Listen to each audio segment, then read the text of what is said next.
Kahapon, napahangan ni LA Escobar ang mga inampalan kaya siyang nabigyan ng pagkakataong humamon sa kampyon. At pagdating sa back-to-back tapatan, matagumpay rin niyang naagaw ang kampyonato mula kay Benj Lualhati.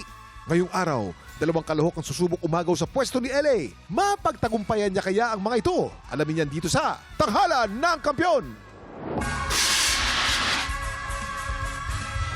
Yan! Uy! Nako! Kuya Kim, nakakaloka kasi recently medyo matindi ang agawan ng kampyonato, di ba? Of course. Kahapon may bago na naman tayong kampyon. Hindi Ang tumatagal bilis. ang mga kampyon natin ngayon, Oo. ha? Ang tanong, magawa kaya ni LA Escobar na magtuloy-tuloy bilang kampyon? Di ba? Tutukan yan dito sa Tanghalan ng Kampyon! Tara na, mag-ingay para sa ating mga inampalan! Singer, songwriter, the R&B crooner, Daryl Long! Concert stage performer and Queen Dam Diva, Jessica Villarubin. Multi-platinum artist and OPM hitmaker, Renz Verrano. At ito na po magpapasiklaban ngayong umaga, Brian Labesores. Jason Sasagawa. Silang sasabak sa Unang Banggan! Pag nag-working student ka, kailangan may time management ka.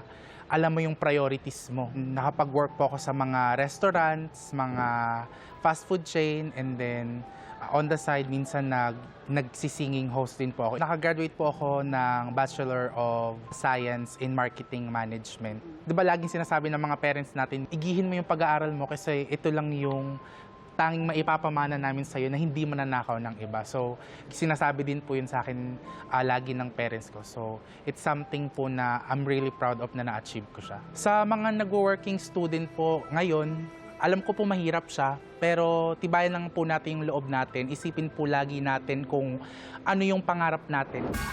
Ako, si Brian Labesores, 29, from Quezon City.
Tiktropa, pinanood mo hanggang sa dulo itong video na ito?